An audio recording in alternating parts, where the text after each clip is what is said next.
This is a Film Stories original podcast. Hi, I'm Chris Carter, creator of The X-Files, and you're listening to The X-Cast.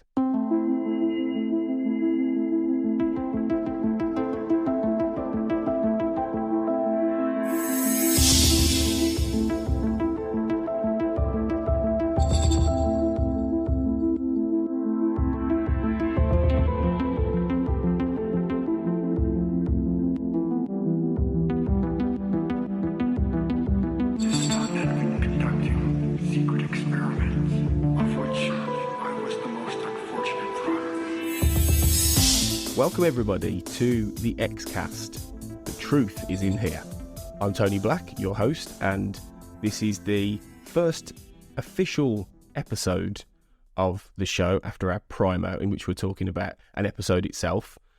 So if you consider the primer the pilot, this is episode 1, although today we are going to be featuring a certain pilot, but with me, to start off with, before we get to that, is my co-host for the day. Please welcome Lee Howard. Hello, Tony. Thank you for having me on for your mammoth undertaking. It's my pleasure to be here, especially as we're getting to talk about, the pilot episode of obviously what has become a very widely known and influential show, I guess, on popular culture, The X-Files. Indeed. It is a mammoth undertaking. You're absolutely right. So yeah, we'll see how we go, and it will be fun to actually examine each episode of the show. And if after 5 years we managed to make it to the end, which will probably take about 5 years, we'll look back on this with some humour. So to begin, before we actually launch into the meat and potatoes of the episode, I'm going to ask Lee 5 little trigger questions, which I'm going to ask. This isn't the difficult bit. This is the quiz later, where you. These are just 5 little questions, just to get the juices flowing of conversation, really, about the X-Files. So no pressure on these. If you're not sure or you don't know, it's fine. But start off with, when did you first watch or discover the X-Files? Right. Okay. Now I may be getting the factual chronology incorrect, but I think like most, cultural products that you have an affection for, you've got your own history with them, whether that actually relates to the reality of it or not. So I'm not entirely sure how I was introduced to it, whether it was on cable television broadcast or whether it was actually the terrestrial broadcast in the UK. So I'm not entirely clear on the year, because it aired in the US in 93, didn't it? That's right. The first season, yeah. So it was around the first season, and around that particular time, actually, my parents had separated and we'd actually moved to another area. So it was like a very kind of pivotal moment for me in my own personal life. And I can kind of remember, in amongst all that turmoil, you get these strange sort of memories. It can be anything that kind of like unifies the family in some way. And I can distinctly remember there started to be, because we were beginning to get US TV shows on, broadcast TV in the UK. There started to be like these shows that bridge the gap, I guess, between myself and my mum. So like things that we could watch and share together. We had already built up a regular routine of kind of like renting VHS tapes, and like I've got my love of film to really thank my mum for. In the sense that it was like something we did together with my sister. And as I say, the X-Files, and I think around the similar sort of time, My So-Called Life, the TV show with Claire Danes. Oh shit! At high school. Yeah, it seemed to be those shows were just ones that really spoke to, the differing generations, but in a way that it can be enjoyed by both. Like, so with My So-Called Life, although that the protagonist is someone who was of a similar age to me at the time when I was watching it, a lot of the show is spent exploring her relationship with her parents. Now, I obviously didn't appreciate it at the time for what it was doing in a kind of quite a groundbreaking way, but that really is a show that does play to multiple audiences of different ages. And The X-Files was kind of genre enough to really engage me, because I was even then like a budding sort of horror and sci-fi fan. But it was also, I think, that really, because the focus is the characterizations, that obviously had a pull for like my mum being an adult watching it with us, and also it's the whole kind of spin on the crime sort of the genre of film. And again, it was really groundbreaking. I remember watching Silence of the Lambs probably around the same time, and instantly kind of like being fascinated and falling in love with Jodie Foster's Clarice Starling. Like even to this day, I think you've got Clarice Starling, Dana Scully, and possibly in a different way, Sarah Connor from the Terminator sequel. That they are really kind of iconic images female protagonists in like film and TV that have sort of stayed with me. And I think it all just kind of like got mixed up amongst that particular period in my life. So although I've gone away from the X-Files, and I don't think I even saw it every episode even back then, I think it's always something I've dipped in and out of. It's just obviously added resonance for me over time. I think because of like, you know, those personal factors, but also because of the certain things that the show was doing, even though it might not be necessarily championed all of the time. I think it's really crucial that what happened sort of in American film and TV when they had the introduction of those types of characters. I think they are just so iconic, and they were really influential, I think, in some of the writing and the whole kind of like forensic aspect of, you know, where not necessarily sci-fi would go, but the whole kind of serial killer, police procedural genre would go after Silence of the Lambs. I think Silence of the Lambs is a definite strong inspiration for the X-Files, and certainly for Dana Scully. I think that's, you can see the DNA there, definitely. That's really interesting. Yeah, cool. Okay. From the episodes you have seen then, or you remember seeing, what is your favourite one? What one stood out for you? God, I think a lot of it's kind of like got messed up in my mind, and like part of wanting to be a very small part of your show, and what I'm really keen to listen to is to be able to go back and like watch it and sort of, I think it will spark memories for me as I start watching the episodes again, because I haven't gone back and watched the X-Files for literally decades, so it's very, very murky. But I mean, even I was really amazed going through your schedule, because you've already booked in, you know, guests, haven't you, for different shows and different episodes. I was amazed that I always referred to him as the guy that could stretch, you know. I was really surprised to find that was an early episode in season 1, because that's definitely one that has stayed with me. So what's the name of that episode? Do you know it? The guy that can stretch himself to fit through different spaces. That would be Squeeze. Yeah, that's it. Yeah. Eugene Victor Toombs, which I remember him now from like things like The Green Mile, because he was very memorable in that film. So yeah, that was definitely one that I think would have really appealed when I watched it when I was younger, because it's just on that. It's not as extreme as what people would get away with on things like HBO now, but at the time it felt like it did have some of that edginess to it. There was just like a wrinkle of texture to thrill the horror fans. So that I can remember that episode leaving an impression on me, because it did get under my skin. But yeah, I never would have guessed that was from like the very first season, and it was only like half a dozen episodes in. That's incredible. Yeah, it was the 3rd episode, and it's the original Monster of the Week, so to speak, episode. Of course, because again, the show, I don't know if it was the first one, but the X-Files was very much key in kind of promoting that idea of the Freak of the Week that would then become like a stock trade of loads of shows. I'm thinking like Smallville used to do it all the time. So and then obviously you've got that other aspect of the show, which is like the concurrent and through line of this kind of main story arc, which again now has been really embraced, and is ultimately how a lot of, you know, some shows now dispense with the Freak of the Week completely, and they're just all about, you know, this continuous arc over, you know, a certain number of episodes. So again, kind of the X-Files was doing both things at a time where it wasn't necessarily kind of cliche. Absolutely, yeah, and yeah, Squeeze is a great example of that, definitely. Off the back of that, again, this might be quite tricky for you to answer, given you haven't seen the show in a while, but did you have a particular favourite season overall, or a general run of the show where you thought this is where it's really good? God, again, because I don't think I saw every episode of every season at the time, it's kind of, I don't have a clear, because we're going back to the time where these were like aired, and then that was it. Like they weren't out on DVD. It was before the advent of DVD. They weren't even on VHS, I don't think, in seasons. So I didn't have. It's not like now you can catalogue it, and it can really quickly identify what show is in each season. But I think it was wherever we were building up to the reveal of the, like, you know, one of the main themes is the whole idea of like the conspiracy and the potential of the, you know, the government being in league or in some way knowing about the aliens and what they've done. I think there was a season where we were building up, and it was almost promising for that to be tied up or resolved in some way. Is that season 5? Is this around the time that the movies came out? Yeah, roughly season 5, season 6 at the time. Yeah, was when that was all starting to wrap up, really. So I would say the early episodes I saw definitely was got what I felt it was a great kind of fresh show, and then I was really keen to see where it would end up. But from memory, and again, this is going to be one of my particular pleasures, because obviously you're much more well versed in the mythos of the X-Files and have probably got a much more recent working memory of the shows. Whereas for me, I'm going to kind of be rediscovering it all again, which is going to be fantastic, having you as the guide and your guests along the way as I can watch episodes as you're recording the shows and releasing them. But I vaguely remember feeling quite disappointed with how that was resolved, and I wasn't particularly keen on the movies. Now, again, I'll be keen to go back to them within the context of your podcast to reevaluate them. But I think I felt sort of let down or sort of hard done by, and I think it was one of those early examples again of where you commit to a show, you get really invested in it, but it somehow doesn't ever meet your expectations, and that can kind of like make you need to step away. And to be honest, I'm not even sure I've seen past.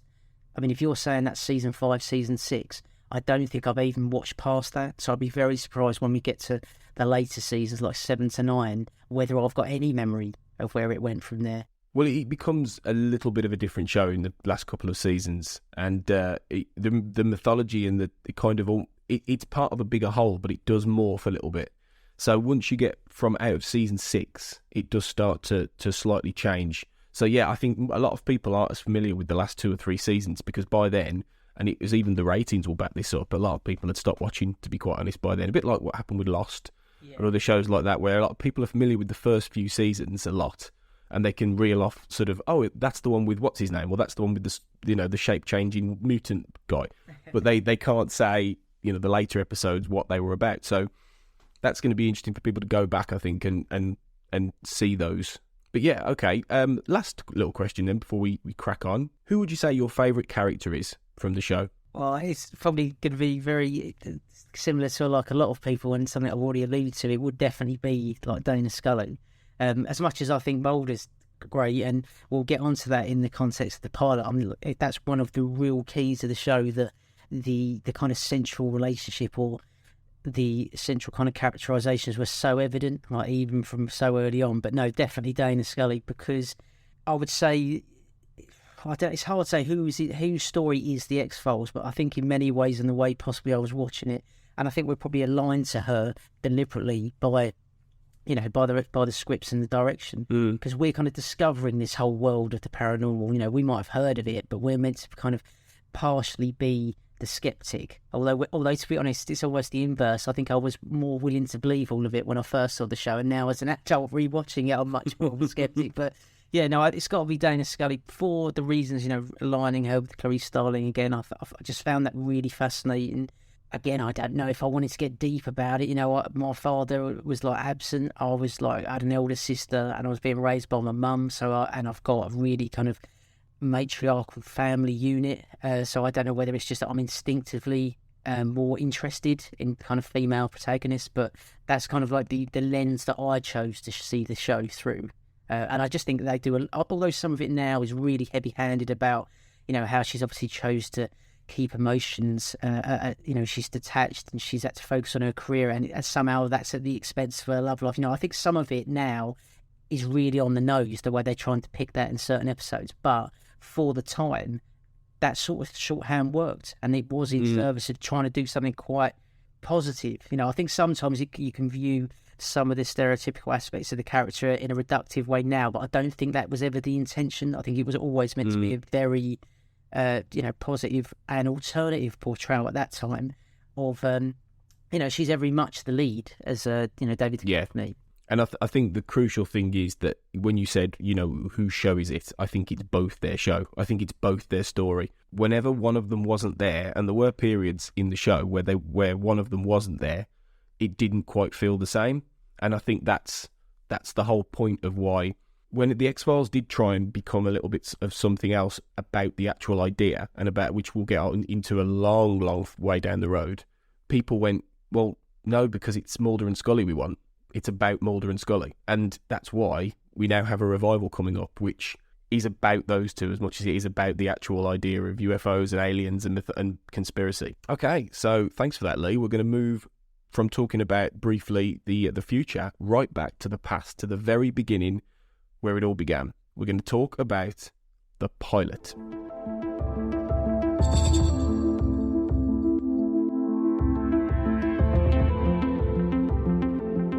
The pilot episode of The X-Files then, which was written, of course, by Chris Carter, who created the show, and was directed by Robert Mandel, who didn't go on to direct particularly many more episodes, I believe, of the show. But in fact, he didn't.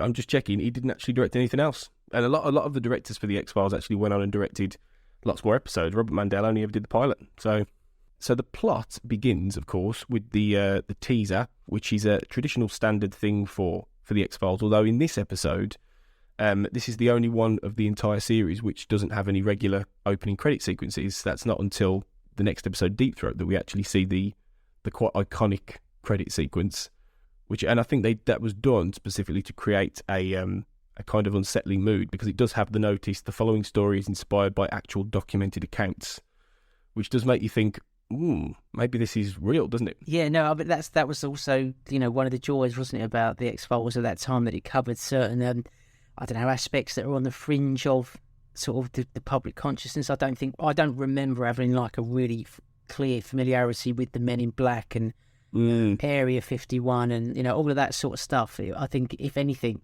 it was the X-Files that either spur people on to find out more about that, or brought it up more in kind of like general conversation.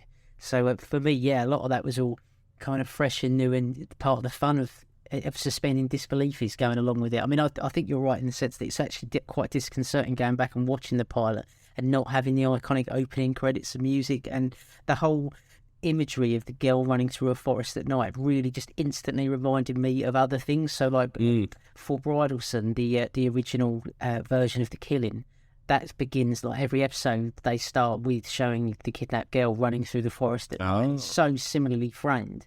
And also you get that mysterious light, don't you, in the forest setting, and it's got like a silhouette become invisible, and it just kind of shouts E.T., Spielberg at me. Yes, then there's like a little name check for Spielberg later on. So it's kind of a clear way that they're showing immediately their kind of inspirations, but also, it's the whole cold open idea and some of the other things that the show does, it would go on to kind of influence even modern TV. So.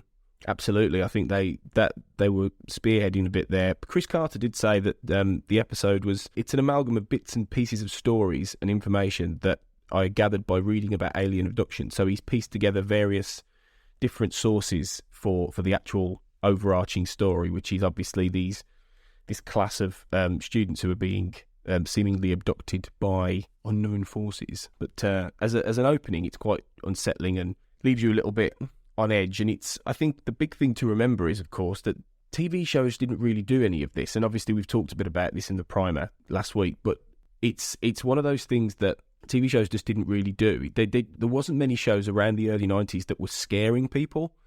And I think that's one of the big things that Chris Carter wanted to do. He wanted to scare people. But I think, imagine watching that like in the early 90s when it first, I mean, not even I did that, I was a couple of years afterwards when I first went and rediscovered them. But imagine watching that right when it premiered. Nobody knew what it was. Yeah, then on the tails of this, you're going to get shows like Twin Peaks. And although I would say there's like massive differences between the two, they do share some kind of kinship in pushing the envelope and kind of going into showing another side, I guess, of like American life. And they even like the 4.3 TV framing and the sort of softness and almost noise of the image really kind of like recall Twin Peaks to me in a lot of ways. Yeah, well, Twin Peaks was earlier, actually. Oh, right, okay. I think Twin Peaks was 91, because David Duchovny was in Twin Peaks and he played a transvestite, I believe. Yeah, you're right.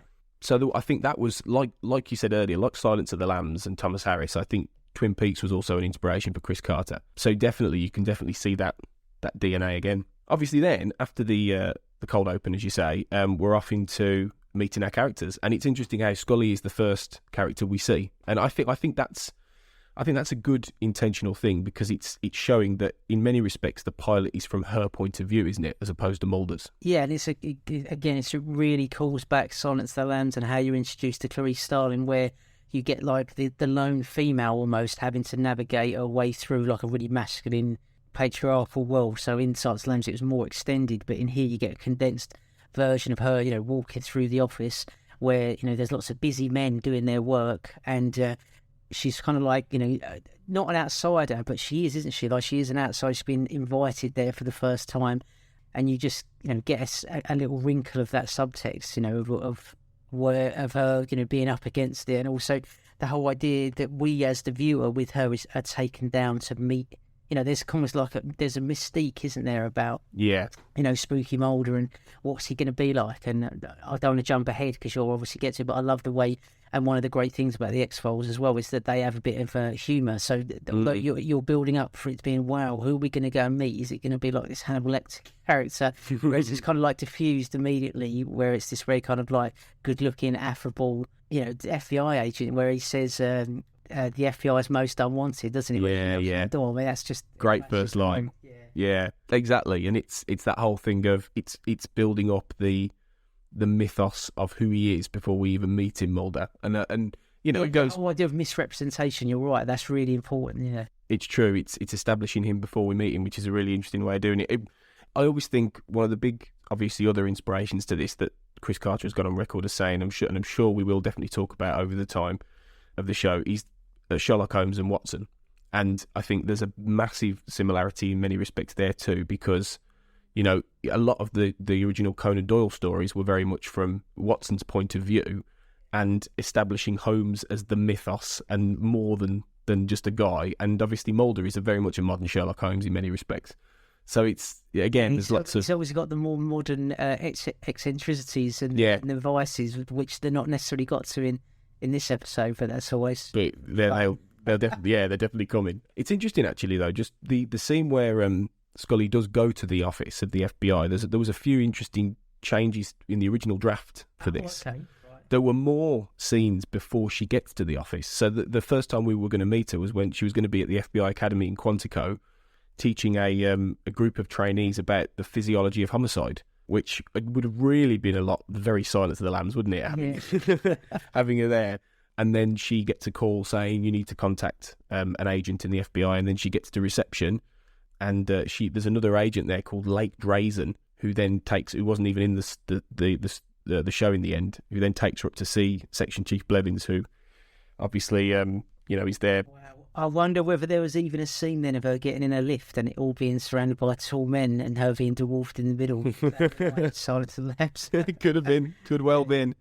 I love how they also do the is it like the date or the location captioning? Yes. I can remember like now when you go back, there's actually elements that don't hold up and seem really kind of hokey and cliche. Some of the effects work looks a bit cheap and a bit naff now, but he obviously didn't at the time. And also we're so used to seeing that kind of time stamping and shows moving around a lot in location and geography, whereas for me watching it, I can remember definitely even many years ago now feeling that felt very new and modern.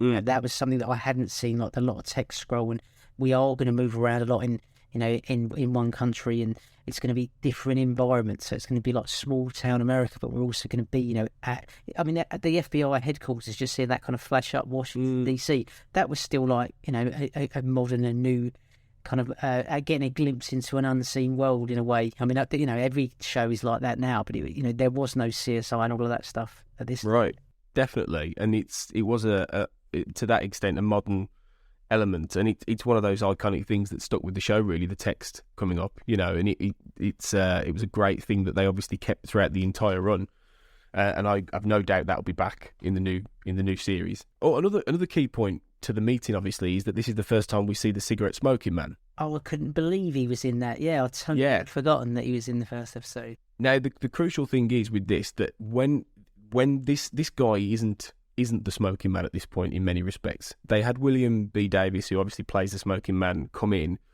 as pretty much an extra, even though he was in Canada, he was quite a talented theatre director and teacher, and he has been for a long time. But he came in pretty much as an extra because obviously they shot the show in Vancouver, so it's all around there. And in the end, it was the way he performs, even saying nothing, and he doesn't speak until I think it's Tombs, like almost towards the end of season 1, and he's in it a few times. But it's almost like they retroactively had the character there. But now when you look back and you see what that character is and how crucial he is to the show, it's fascinating to look back and see that obviously he was interested in all this right from the very beginning. So it's But obviously they didn't have the character as he was in mind at that point. Yeah, it's just one of those like happy accidents. It's fantastic when those kind of things can happen, particularly now, like you're saying, that it fits the continuity so well, because he kind of dovetails like his presence, although it's unspoken. He's like always watching, and clearly at the end, his action dovetails this particular pilot episode, doesn't it? Where we get the reveal, and again, like a real clear nod to Spielberg in the in the Pentagon Library. That's really reminiscent of where all the the secrets get hidden in the Indiana Jones. Yeah, very Raiders of the Lost Ark. Yeah, at the end. Obviously, then we go into the first meeting between Mulder and Scully, which you briefly mentioned, which is definitely one of the most iconic scenes of the entire show, and I think really well written. Yeah, definitely. This whole pilot, I think, easy. I mean, it doesn't have the budget and the marketing behind it, and the kind of the ratings impact that something like the Lost pilot did. But I think in terms of its success in setting up and introducing what the series is going to be about, it is almost flawless in a way. I mean, and I think the writing that you've said is so key to that. I was amazed watching it again for this episode. They managed to finesse the natural kind of exposition. Like in any pilot, you have a lot of exposition dialogue and a lot of almost clunky writing, whereas they were able to retain a natural flow of the conversations. Like I felt the drip feed of information of what we needed to know to kind of get up to speed was managed really well, so it came off as authentic. It's a testament to the actors as well, because as we talked about in the primer, it took them quite a while, I think, to actually get to the point where Fox were happy with, especially Gillian Anderson in the role. And it's interesting how they have chemistry immediately. You very rarely find that in TV shows, and it's probably one of the reasons that a lot of TV shows don't work or are cancelled, because the characters and the actors just don't have that fizz. But these two, they have the most amazing chemistry from the moment they speak to each other, and it's everything that is there for the next, well, as it's turned out, the next 25 years of X-Files is in that scene, really. I mean, it just... obviously the later scene that they have together, which is obviously more kind of dramatic and more intimate. But I think that's the crucial thing, where some shows you can tell the people, like the actors playing the roles, although obviously there's a division between real life, the on-screen life and off-screen life, but the fact is you can tell sometimes when you watch something that there is a natural physical attraction between cast members, and that can give the show the energy and the chemistry. And then there's others that the writing is like what really kind of drives it, and I think they struck gold here because they've got both like it. So it's not just they're attracted to one another, and it's going to be like the whole kind of romantic angle. It's more it's just as equally their kind of philosophies or their clash of ideologies, and the whole way that at the beginning, and again it's something I just kind of forgotten really, is how much Dana had been almost recruited as like a spy. I mean, it's really kind of overtly talked about in this pilot, but I think somehow I kind of subliminated that rivalry. It was like an instant, they were set up almost to be antagonists of one another and not get on, but that even within this pilot, the battleground has changed and shifted, and you can see that she's going to be more an ally, although she's not going to, as it goes on, she more kind of almost blindly follows him in a sense. She's still like she's going to have equal weight to him, and it's going to be something they're going to constantly have to talk and discuss over, and and their sympathy's going to shift. But the fact is, they were almost intended as enemies. Definitely.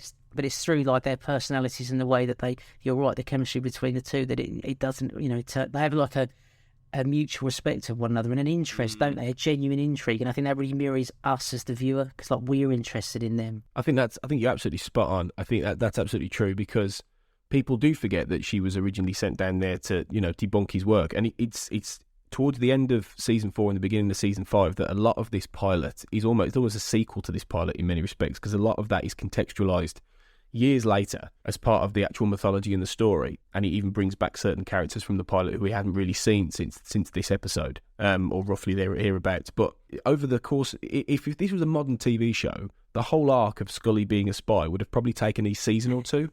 Whereas in this at this point, they were like, well, okay, the whole point of this is that she's immediately going to respect him, immediately get the sense that there's more to this than meets the eye, what he's doing, in terms of, she was obviously supposed to go down there and go, well, it's all a load of crap. It's all nonsense. The paranormal doesn't exist. There is nothing. There is no aliens. And then by the end of this episode, she's gone, okay, I'm not so sure. Yeah, I can't substantiate it, but I'm not going to like outright disavow it. But also, it's that lovely thing where, and again, like I'm not saying this is like realist drama, but it's able to encapsulate that the messiness of life. So you've got these two characters that, yes, they could have been written in a way where it's just that they are the embodiments of their ideology. They're just the embodiments of their professional roles. But because we get that later scene where, Scully is in a state of distress and, she needs reassurance. I mean, that's quite rare in itself. We didn't get a lot of kind of those particular scenes in the show, but like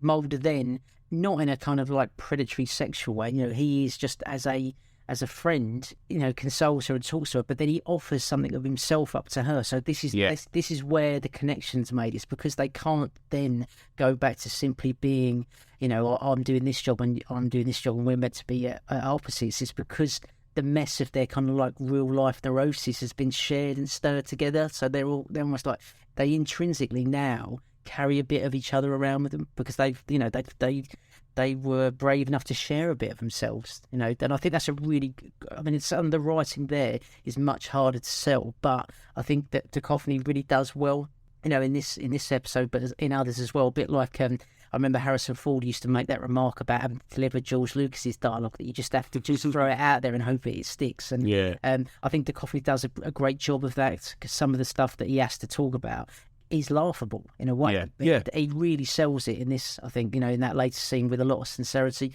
And I really enjoyed the way that they did that. Again, it's a scene that I completely had almost forgotten that it had happened so early. But, he told her obviously about his background and the disappearance of his sister, having had her, in her bra and knickers, worried that she'd like going crazy had she been abducted. I think it just plays really well. It could have just been really cheesy and fallen flat on its face. But I think, like you were saying about credit to the actors, they really sell it to you. They do. It gets you invested and that you care, and you think that these people care about each other. I think that's like the really crucial thing, that why I want to watch on is not just about finding out the aliens and whether any of this stuff could be real. I wanted to know where their friendship would go, not just about would they get together, but how would they move forward in a way. Even though they're meant to be enemies, they're clearly not going to be that. I think that's a really nice way of putting it, definitely. I think it's very important. There's some very important scenes to their whole relationship in this episode, absolutely. And I think, Scully's reaction to seeing the 2 marks on her lower back, and then having, like you said, that completely non-sexualised, even though it could have easily been sexualised and would have been in a lot of other shows. They tease it, don't they? You think, oh, she's getting in the shower, and then like, she's like the damsel in distress, but it's not played like that. She falls into his arms, but it's not in a sexualised way. It's relief. His reaction is definitely not, oh, I'm going to take advantage of you. No. At all.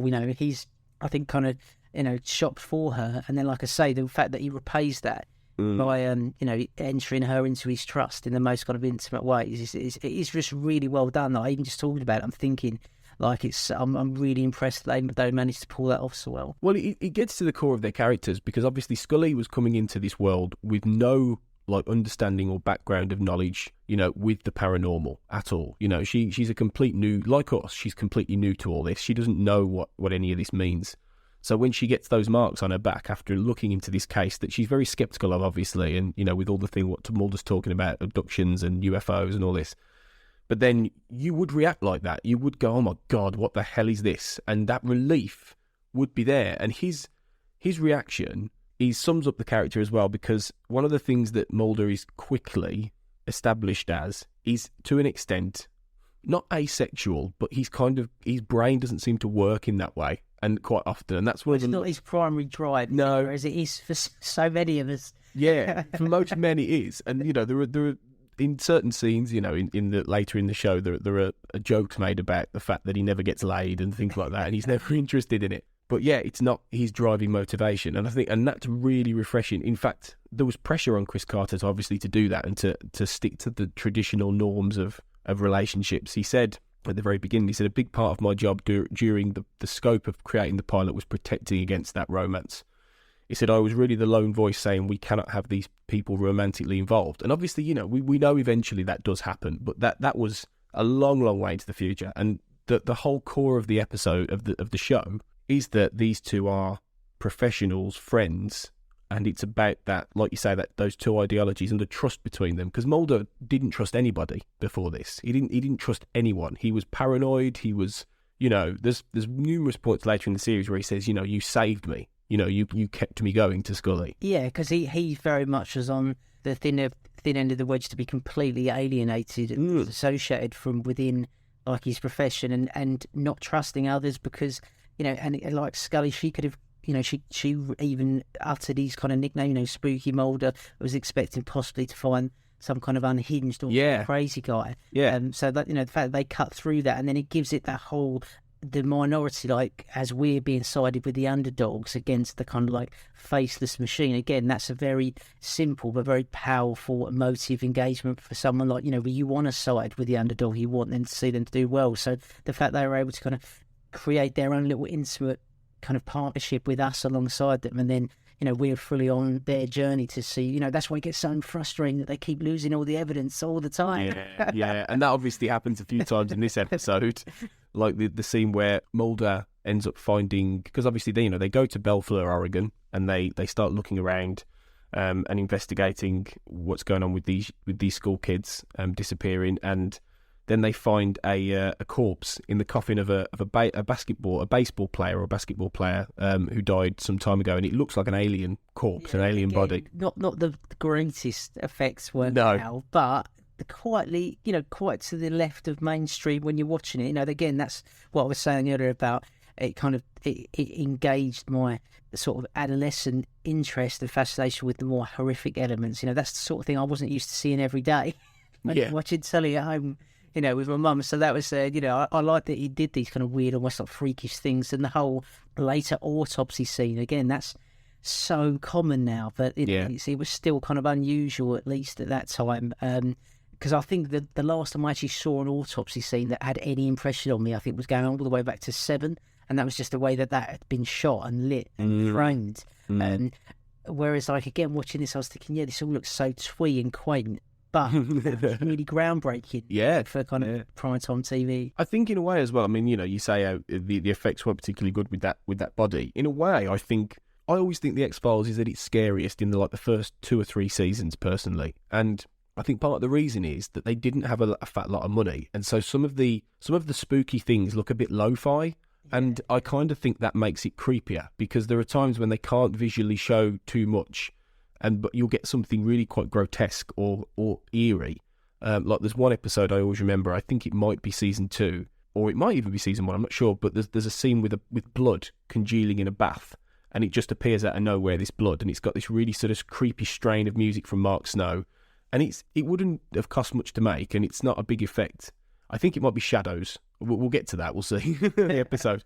But it's just really, really creeps me out, chills me, and I think when that coffin is opened and you see the body of what Scully obviously claims is a chimpanzee or an orangutan, and Mulder says, it's an alien, then I was a bit, oh, God. And even looking at, whenever I see that now, whenever I, obviously I'll watch the pilot, it's still, ooh. And I think that's kind of a little bit of a good thing. Yeah, no, absolutely. I mean, I think that those sorts of, the more kind of rubbery effects you can withstand now as a modern viewer and have more affection for than the kind of more digital. I mean, it wouldn't have been digital then, but like some of the lighting work that they do to represent, the appearance of the aliens or the questionable appearance of the aliens in this show. That's the things that you do watch and it takes you out, and you think, and there's a couple of other effect shots in other episodes that are coming up shortly in season 1 where it really can't help but look incredibly dated, but that is just the way of that technology. Certain effects just don't withstand the test of time, whereas the more practical ones, because I imagine this is like a model, like a prosthetic model that they've made in some way, although it's not utterly nuanced and detailed, at least it serves its purpose. And you're right, it's still a shock. I'd forgotten that that's what was going to be in there, because actually in this episode I find myself far less interested in the whole potential of the alien abduction. I think that was again the thing I was alluding to about coming back to the show, whereas that might have been a really big pull for me in the past. It's less so now. It's much more about the kind of characterizations and I go to those rough edges. That's more interesting to me, that it makes you care about what the mystery is, because otherwise now, having seen so many alien abduction stories, that those parts of the episodes, which is obviously a huge part of the X-Files, they can't help but having far less impact. I think, you know, like we did get to a stage where we were at a point where I think it was, you know, with the last Indiana Jones film, where everyone was like, "Oh no, please, we've had enough with the aliens." Yeah, exactly. Yeah, and that's something that has to bear in mind. One thing that I've just seen, just tracking back slightly to the whole idea of romance and things like that. There was a planned boyfriend for Scully in this episode. Oh, right. So she would have originally been attached, and then we guess what? At some point in time, that relationship would have fizzled out. Yeah, that was the idea that there was a character called Ethan Minette who was originally written and cast, and I think the scenes were shot because originally the idea was to give Scully some element of a life, and I think it's the Jersey Devil in a few episodes where she does go on a date with somebody. Well, yeah, that's what I was talking about, where some of it's quite heavy-handed, that we see scenes with her, but is it her sister, and her sister's got a family and kids, and she's like a guest at their kind of like birthday party or something like that. That's the Jersey Devil. It's not a sister, but that's a friend, and that's a Jersey Devil. That's it. Kind of like now, when you watch that, you're like, oh, this is so on the nose in terms of its like representation of like the domestic woman and like the professional woman, and like it makes you wince in a way. But like I was saying, the intent at the time, because that was quite fertile ground, like new ground to kind of be mining. It was in service of her character and some of the sacrifices that she's had to make in order to get to where she had, kind of like professionally. But it's always difficult because it does verge on what's become a stereotypical kind of portrayal. But it was great that Chris Carter managed to get rid of that. You know, I mean, he obviously was looking at it and the shape of it and everything like that, and he realised even then that that's just not something that's needed. And it, as we'll talk about in the Jersey Devil when we get to that episode soon, it was very quickly realised that the whole idea of Scully having a life is not something that needs to be part of the show. In fact, you know, that's not a very good episode anyway, the Jersey Devil, but it's one of the things in that episode that really does sap the drama and sap the pacing, because it's just, we don't need it. That they don't have to have other lives, you know. or they can, but it can be off screen. And again, like with Mulder, you understand that, yes, of course he still does the normal things that everyone would be doing, but he has basically prioritised like his mission above all else, like above all other considerations. And obviously Scully's not at that place, but she clearly would have had to have made massive sacrifices to do what she's done and distinguish herself so much. You know, it's the whole kind of Clarice Starling again.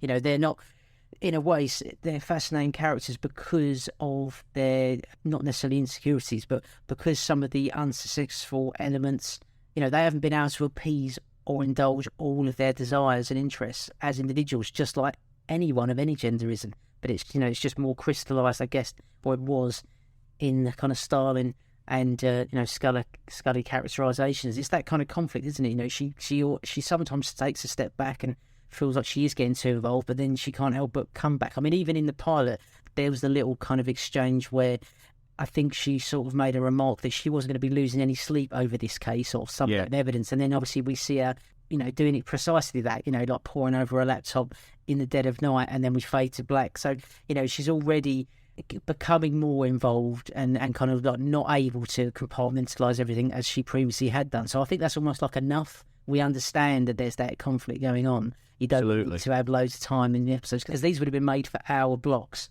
with obviously ads. Yeah, they're only like 45 minute plus episodes. Yeah, roughly between like 42 and 45 minutes, roughly, or even slightly less sometimes. So yeah, they had to pack a lot in, really. As the episode goes on and they keep investigating, another key element to this, obviously, you know, the pilot does scenes involving, you know, potential, you know, alien corpses, the big, like you say, the big alien abduction light. But there's also the time loss, and that's another really key iconic moment where Mulder gets out, and it shows his character where he gets out the car and he draws the X in red on the ground, and Scully's looking at him as if to say what, and Mulder's just like, you know, this is who I am, this is what I do. This will be relevant later.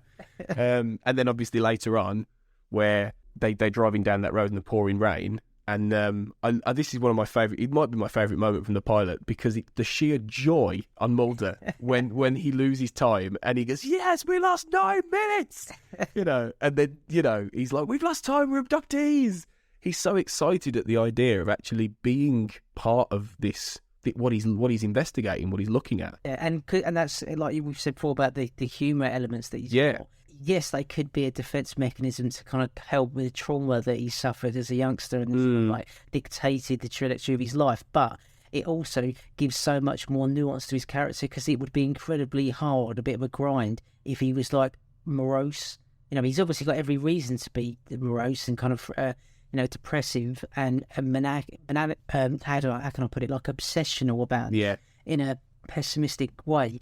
But that would be a real tough watch, and then it would be like that Scully would have to be like the comic relief for. And I think they integrate it far better with, just showing in some respects Mulder is like an excited kid discovering, he wants to believe, so any kind of any verification of that belief is obviously a huge epiphany for him. And definitely, it's not just about dark forces at play. I think that's kind of key.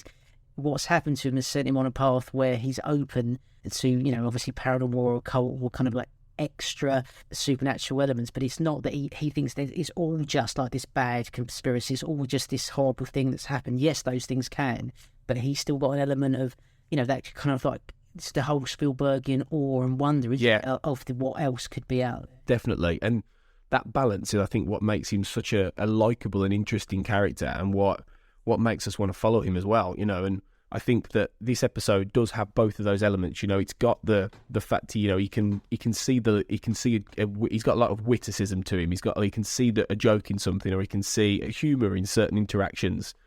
But then there are moments where you really feel what the pain going on. And we go back to the scene which comes soon after this, actually, where they're in the motel room, which is beautifully then bookended in the very, very last, well, I say last, up until January, with the miniseries, but the last traditional episode of the show, The Truth, where they're in the motel room, and like you said, Mulder brings Scully into his trust about his sister, and that's another crucial bit of information, and also contextualises his mission, in which he says there are people trying, and this is the conspiracy element, and there are people trying to restrict my access for information. And so in that scene, we not only get Mulder explaining the story of what happened to Samantha, his sister, when he was a boy, which like contextualises his mission, but also the suggestion that there isn't just alien abductions going out there, but the government know about it and they're trying to cover it up and stop him, and that's huge. Yeah, I mean, it's one of the like underpinning themes, isn't it? The aliens are one aspect, but also that other layer of kind of mistrust of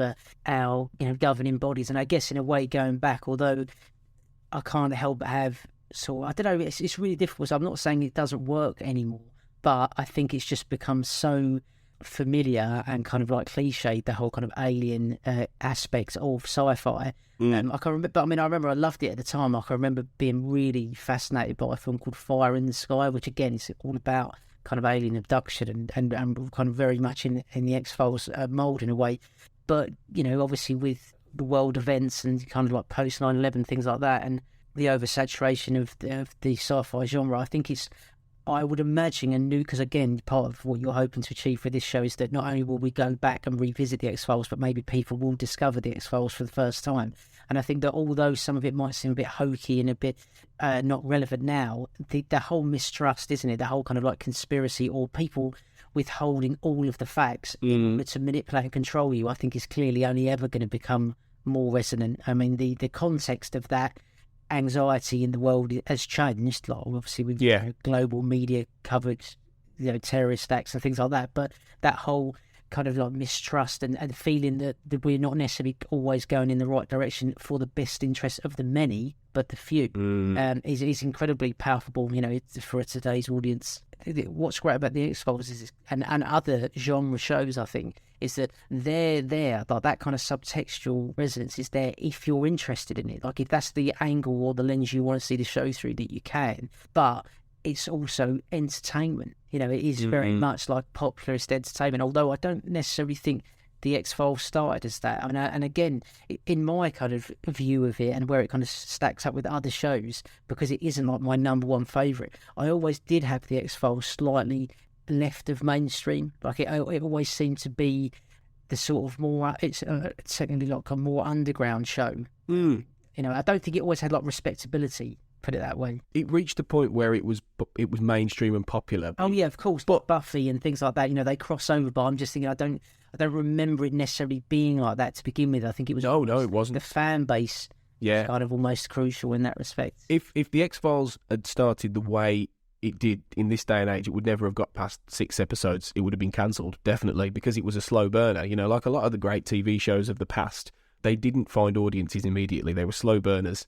X-Files took a while. I mean, arguably the first season is a bit ropey in places as well. And, you know, that whole shows are expected to, right these days, go for it straight away and be good and click and make it. There's something in every episode, isn't it? Even if it is just like a character line, or it's just a bit of progression of the dynamic between the two leads. There's always just enough to make it kind of like worth watching. That's exactly what it is, and that's the great thing about the X-Files, and it is there in this pilot, which isn't a perfect episode by any means. You know, in many respects, I think Deep Throat, the second episode, is a better pilot almost, because it feels like an extension of the pilot, really. But I think in establishing who the characters are, what the overall idea of the show is, that it is this police procedural with the paranormal instead of a bank robber or a burglar or, you know, a murder, has that immediate sense of, you know, something different and something exciting. And with these two brilliantly drawn characters, beautifully acted characters right from the beginning as well, a good script that establishes everything, and, you know, effective direction, even if, like you say, you know, sometimes it's a bit ropey. It's more perfunctory, the direction, isn't it? It is much, I mean, like a lot of TV. So obviously the pilot ends with the mystery solved to an extent. Well, that's the beauty of the X-Files, in that the mystery is never really solved, but everything is dealt with in that the characters, the students, they seem to be okay now, most of them, either whether they've been told to be quiet or what. The Billy Miles, who's the lad who comes back at the very end, and he seems to be back to normal, even though it's that creepy hypnotic, you know, regression scene where he spells out that he has been abducted and, you know, almost been fed messages to act on the behalf of these aliens, but like that's all just swept under the carpet, and we're all just meant to go on with our lives as if like it's happened, and it doesn't matter that there's been fatalities. Well, exactly, yeah. Oh, don't worry about it. Although, of course, Billy Miles does come back in a relatively major way much later on in the series, towards the end. But yeah, it's more about establishing the whole idea that Mulder will always get so close to the truth, or so close to an element of the truth, and it will then be yanked back out from under him. And then, of course, we get that final iconic moment of the smoking man walking down the hall, full of the Raiders Hall, full of all the objects, and putting the little like a transmitter that's been in their nasal passage, in their noses, that they found from the gorilla corpse. You're right. So that's the last bit of evidence that Scully almost knowingly hands over to people that I guess she goes in trusting them, doesn't she, in the first meeting at the start of the episode? But I don't know, there's like a slight feeling, not of apprehension, but I feel like she hands it over, it knowing that they're not going to act upon it. Right. It's almost like going through the motions of just getting confirmation of what she already has discovered just on working on this first case, that their superiors are not necessarily there to aid them. Well, there's that great line at the end where she has that element of it's not like it was at the beginning, and she said, and Blevin says to her, well, what does Mulder think? And Scully simply says, Agent Mulder believes we are not alone, and that's in a way, you know, her saying, well, I'm on the train now with him, and it's not going to be quite as simple as me coming back and telling you everything that he believes, because I think that he's not what you've painted him to be, or what you want him to be. Yeah, so they were on opposites, and she'd been positioned that way. But you're right, she's like almost not on the fence, but she's sort of saying, I've written the report. Yes, it's not saying that his claims are fiction and madness. These are the things that I did witness, and I'm going to write what I genuinely, I'm going to give you a report of the facts as I saw them. And if I can't substantiate them, then I'll acknowledge that. But it doesn't mean I'm not going to write that. I mean, and that is a shift, isn't it, for her? Because in some of their discussions already, she was coming much more from the empirical scientist point of view of, you start almost from the proof. Like, and if you don't have that, then you don't look any further. Well, they sent her in there so they could get, closed down. That's it. They sent her in there because they want to shut the X-Files down, but they need a reason. They need somebody to go in and say that this isn't valid. We're wasting money. We're wasting time. Reassign him somewhere else. He can't do this anymore. But she goes in there, in fact, and says, and comes back defending him in that meeting and says, when Blevin says we don't see any reason for this department to be valid, she says, well, real crimes were committed and we solved them, and we gave an answer, even if it wasn't an answer we can prove. We gave an answer. Even though we don't give you grounds to prosecute someone in the legal system in a law. You're right. That's key. That's because they don't see any point in it because they don't get to wield their sword of justice, and they don't get the check in the mail for like all the legal fees and all that. You're right. Whereas she's saying, but the fact is, crimes were still committed and they need to be followed up. And that's true. Yes. That's very true. Just because we can't prosecute them or we can't exactly quantify who's responsible and why doesn't mean that they should just be forgotten and shouldn't be looked at all. And that's why the X-Files ultimately, that goes back to the whole idea of what the department is, that's why Mulder digs these cases out that have been lying there for years that people have just shunted into a folder, because there is more to them, and that's the beauty of it. And that's her setting her stall out and saying, this isn't going to be as easy for you as you thought. And there's that little moment where when she walks out the office, she passes the smoking man and she looks at him and he just carries on walking like he hasn't noticed her, and he walks, but she just looks at him as if to say, who are you? What's this about?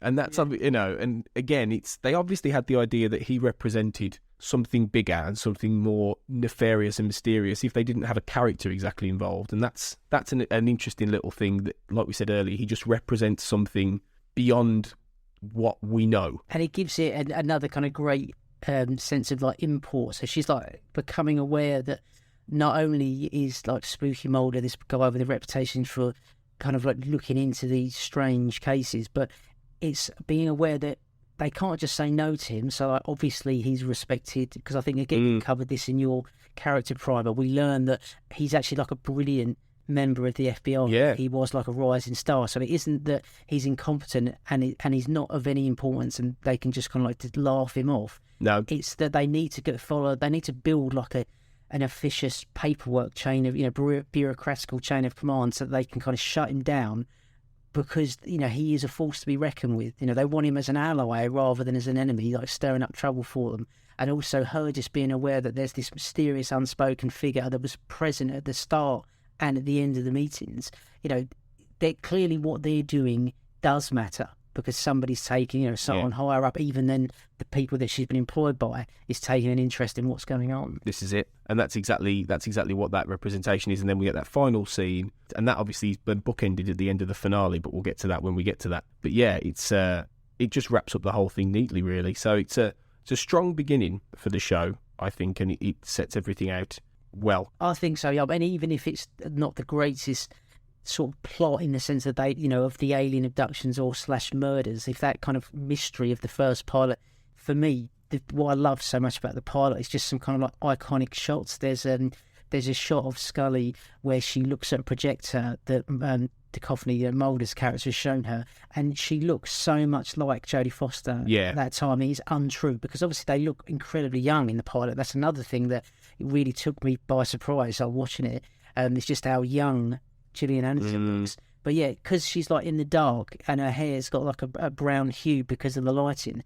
and the way that her facial features are, honestly, you could compare it to a shot of Jodie Foster in Silence of the Lambs and they look so similar. It's uncanny. And also you get that shot of her in the forest where she, has got her gun out and it's like approaching the light, and we get what I imagine is like a cliffhanger, like would have been a cliffhanger, like a mid-episode cliffhanger for the ad break, where we suddenly think that she might be going to get abducted by the aliens. So it's a great sleight of hand, because whether you know it or not, for that moment, like her, you've believed in it. Like you think, oh my God, she's going to get abducted. Like, whereas a minute you're going, this is ridiculous. I don't believe in alien abduction. But at the moment, you get caught up in it and you fear for her, but in a way that she's not a victim. That's what I love. I think she's definitely got that steeliness, and the fact, it's her with the gun, and it's not that Mulder just has to look after her all the time. But yeah, no, I've really enjoyed going back to it, and I think I got a lot more from the pilot than I expected, to be honest. Well, that's great, and I hope the same is true of everyone who goes back and checks out the first episode. Definitely.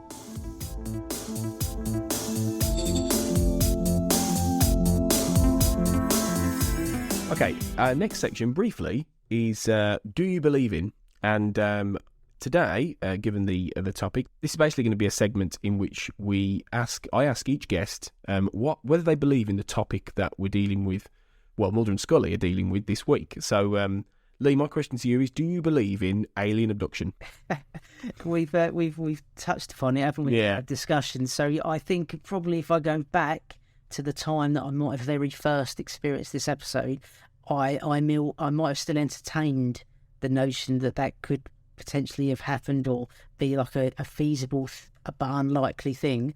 Whereas I don't know, I'm less convinced of that phenomenon now, not because I wish to believe that they don't exist and that we're the only ones in the universe. That's not that. That's like an arrogant standpoint that I don't wish to take. It's just more, I guess, that whole conspiracy or that whole kind of urban legend is no longer on the kind of my horizons now. I think there's sadly a lot more really horrible things happening in the world that you can't help. I'd have to look past some of the horrible realities that occur on a what seems to be sadly a more frequent basis to then get to that. So yeah, I don't want to unequivocally say no.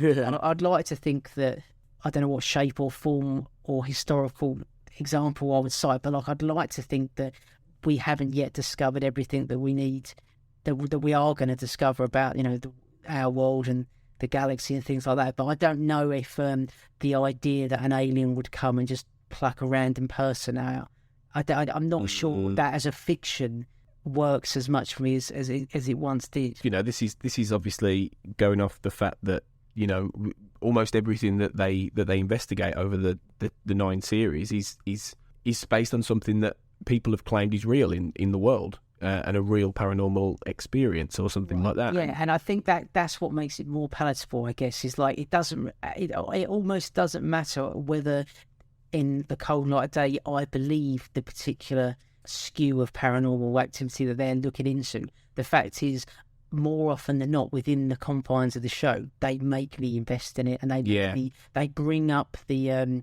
there was this a writer and came up with the theory of the fantastic, which is that beautiful thing that kind of stories can do and mysteries can do, where they allow you to interpret it from both points of view simultaneously. So you can't unequivocally say, oh, it's A, definitely supernatural, or B, is completely not supernatural. It's that fine line where in moments you're genuinely unsure, and it could be, it's something that could be true. And I think in the best episodes, they're able to kind of move the viewer into that space where, for a moment, like we said in the pilot, all your kind of rational rejection of the idea of alien abduction goes out the window, because in that moment you're with Scully and you're thinking, shit, is she going to be taken? Yeah, that's it, isn't it?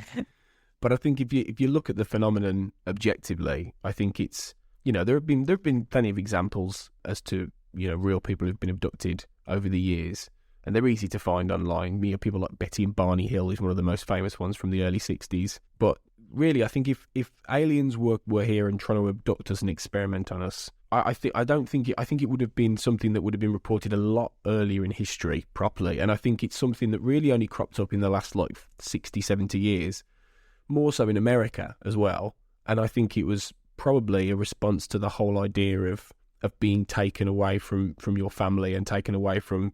in a post-war world where everything was frightening, especially in the Cold War, I think it was probably more a sort of dreamlike response to the fear of someone taking you away from your family and hurting you. And I suspect a lot of the time it's not completely, and like you, I'm not saying I don't completely think there's something to it, but it just seems a little bit of a reach to suspect that aliens would come there just for that. Yeah, and the randomness of it, or the perceived randomness of it, sadly, I think in my cynical, more adult mind, speaks to more of a underlining mission statement, in the sense that what you're saying about, if it's about the threat of being taken from your loved ones in the middle of the night and being hurt, or it's the injection of fear that evokes, well, that is how certain how can I put this, that's how certain unscrupulous and probably not even-handed governments rule their populace. Happened, not on necessarily our continent, but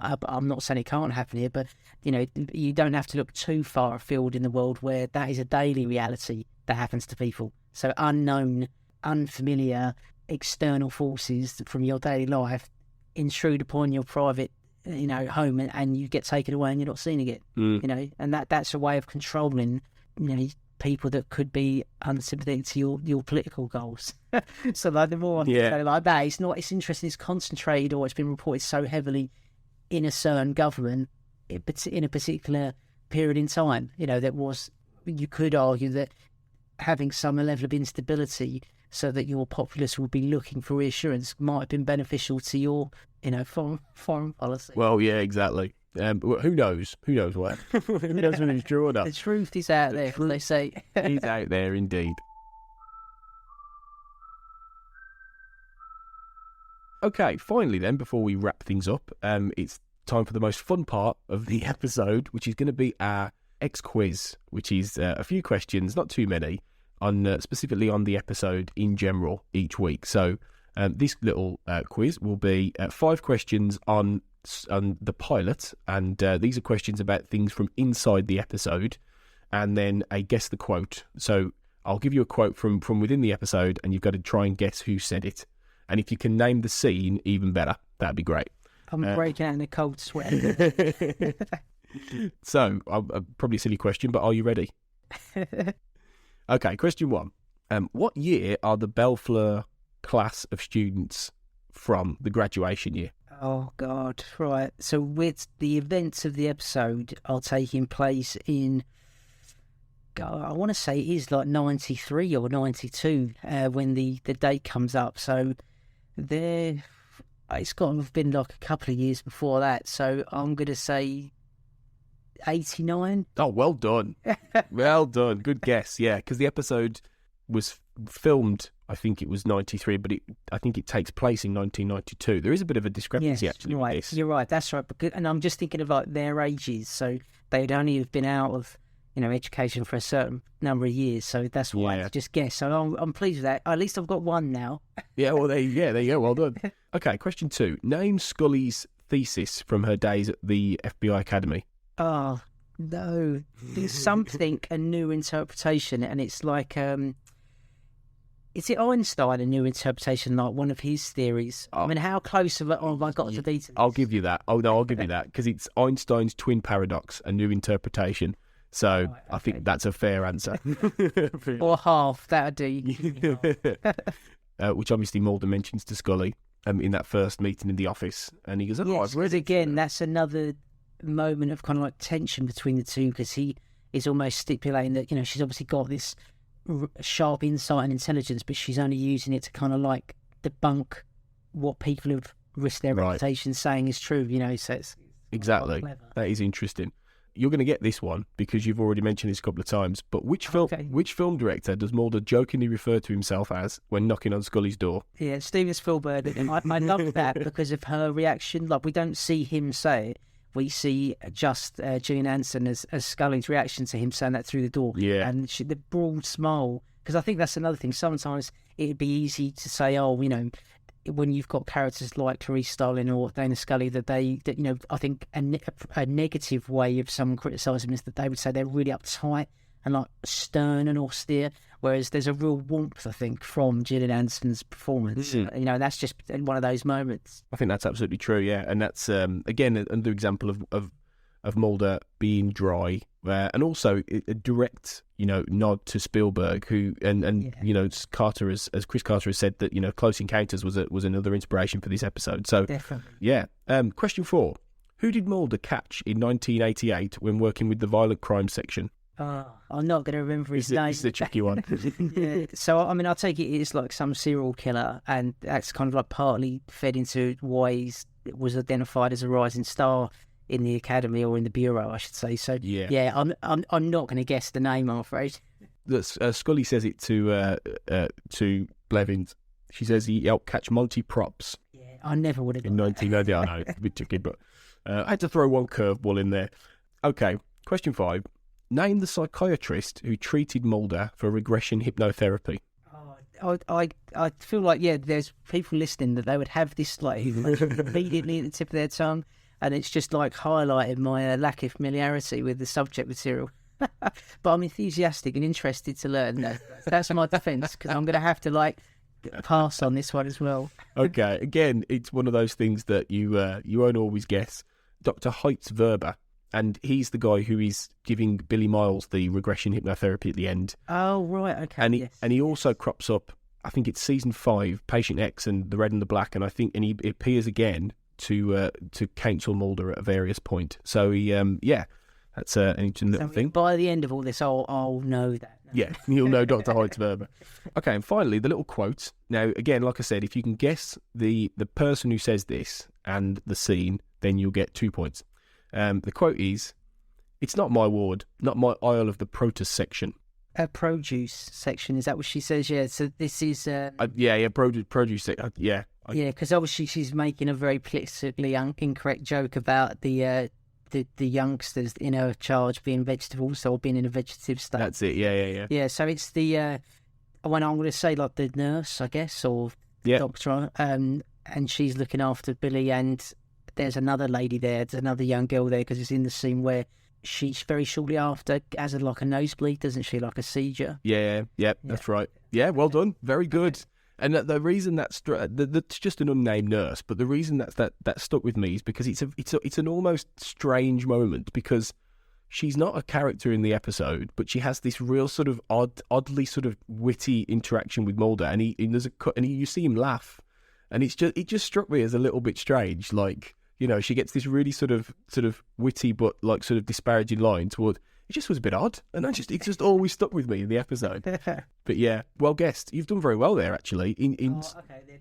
I've rescued it with a 2-pointer at the end. Yeah, no, but you've got out of the 5 questions, you've got 3 of those right. So no, well done. Good knowledge. I'm pleased with that. I've survived. You did great. Yeah. Okay, that brings us to the end then of the first official look at the series with this episode of the Xcast. Huge thanks, Lee, for coming on for this. It's been really fun talking about the pilot with you. Yeah, pleasure. I'd say I really love what you're doing in the whole kind of like format of the show, and in particular your openness to get, you know, your potential listenership on to take part. I think that's a lovely way of doing it, and it just shows like your total one kind of pretension. You're just doing this purely because you've got a love for the show and you want to share that, you know, with as many of us as you can. So that kind of generosity, I couldn't resist, you know, wanting to be part of that. And I'm really, really looking forward to. It's been great appearing on a show, and I hope to appear on others in the future. But probably even more than that, I'm just really keen to listen to your episodes as you put them out, and then, you know, and watch the kind of make my way through all of the shows as we go on. So it's going to be a very long engagement, isn't it? Like a number of years, but every success with it. I think it's, you know, it's a really, you know, it's a lovely idea, and it's, you know, in the good spirit of fun. And, you know, it's been a great opportunity. And I've been long wanting to obviously collaborate with you, because you having kind of discovered my own podcast, Movie Matters, and you've been kind enough to send through some very insightful commentary about, you know, some of the stuff we've discussed on there. So it's great to be able to talk to you live for the first time, so to speak. That's really nice of you to say, Lee. Thank you. It's part of the joy of it for me is actually getting different fans on, and I'm going to be podcasting with a lot of people I've never spoken to before, and that's really exciting for me as well. So yeah, it's just really cool, and I'm just loving the idea of going back with my new Blu-rays and looking at the show again. So Movie Matters, then, where can we find you and your podcast? Do you want to tell us a little bit about Movie Matters and where people can find it? Yeah, certainly. So Movie Matters, or the Movie Matters podcast, is like my regular haunt for podcasting. Although we don't have like a weekly schedule, it's very much kind of like a passion project of mine and Michael Mackenzie, and we put it out as and when real life dictates we've got the opportunity to do so. But if anyone is interested and wants to hear us talk about like a wide range of films, not just mainstream movies, but a lot of kind of genre and more obscure titles as well, old and new, they can go to the moviematterspodcast.com website. So that's going to have, you know, our full archive of past shows, and we are on iTunes. But we have got, sadly, rather confusingly, we've got 2 feeds currently up on iTunes, because we've had a few issues with the one that we did use for like the last 5 years. And we've moved over to a new one, which sadly means we've lost a lot of our reviews. So if you do end up giving us a listen and you enjoy what you hear, do subscribe, please, on the new feed. And you'll know it's the new feed because it will have the more regular, more recent episodes, such as our recent Halloween Jallo triple bill, and obviously it will have going forward our Christmas special and a review of the year that we've just spoke about. But yeah, so as I say, I've been doing that with a good friend of mine, Michael Mackenzie, and we've just very, very lifelong passion for film, and maybe some sort of areas of film that not necessarily a lot of people are aware of. So we specialise a lot on kind of like Italian genre cinema, but of course, you know, we just did a Bond double bill recently, so, you know, when we cover whatever we feel like we've got an interest in, the listeners will want to hear, and we always want to hear from the listeners. We're always keen for them to send us like emails or MP3s and just get involved, really. Brilliant. It is a really great podcast. It's really interesting. As Lee says, they cover some fascinating things, So yeah, please do check them out. It's a really, really great podcast, and the fact it's not out all the time makes it even more special when we do get it. That's very kind. A few loyal listeners have said that to us, so that kind of gives us the motivation to keep going, because it is very difficult finding the time, and that's why, again, I've just got nothing but respect for the huge undertaking that you're signing yourself up for. Well, we'll see if I manage it in the long run. But yeah, please do check Lee out. You can obviously find us on Twitter at @the_X_cast. Please do drop us a tweet, send us a message. We're at the XFcast on gmail.com, at gmail.com, I should say. Email us, let us know what you think. We are at www.bholemedia.com, which is the overall hosting network for the Xcast, which is my overall network. So you can find our page there with the episodes, and do check us out over there. We've got some other podcasts over there which you might be interested in to do with film, and we're also on Facebook at the Xcast. So yeah, just come and let us know what you think. It's really important for us to be engaging with the listeners, with the fans, especially the X-Files fans, to just let us know that we're doing some interesting stuff. And if you've got any suggestions to things we could cover on the podcast, let me know. Let us know. Your input will improve this massively and make this even more fun. So please do let us know what you think. And we're on iTunes, obviously. So like Lee's podcast, do leave us a 5-star review. Nothing less, please. But that'll help us get more known among the X-Files podcasts who are already out there, because we're joining one of another community, really. And we're also hosted on Acast as well, so do check those guys out, because they're the ones who help us publish. So do look them up. So thanks again, Lee. Yeah, thank you very much, Tony. It's been a real pleasure. Pleasure's mine. Thank you. We'll be back for File 2, which will cover the second episode, Deep Throat, or the first episode to an extent, really. So we'll be back soon with that. But remember, until then, trust no one. The Xcast, an X-Files podcast, was created by Tony Black and is produced and hosted by Carl Sweeney, Sarah Blair and Kurt North. You can find the podcast on Twitter at the X_cast, on Facebook by typing in the Xcast, and in our group, X-Files Basement, the Xcast podcast fan group, and on Instagram at the Xcast pod. Don't forget, you can support the show by becoming a member on Patreon. Our patrons get early access to episodes, behind-the-scenes chats with our hosts and a thriving community of X-Files, and other premium interviews and specials. To find out more and subscribe, you can go to patreon.com/thexcast. That's patreon.com/thexcast. We are also part of the We Made This podcast network, full of popular culture shows, including our Millennium series, The Time Is Now. You can find all of our shows at our website, wemadethispod.com, or via Twitter at wemadethispod. Thanks for listening, and keep watching the skies.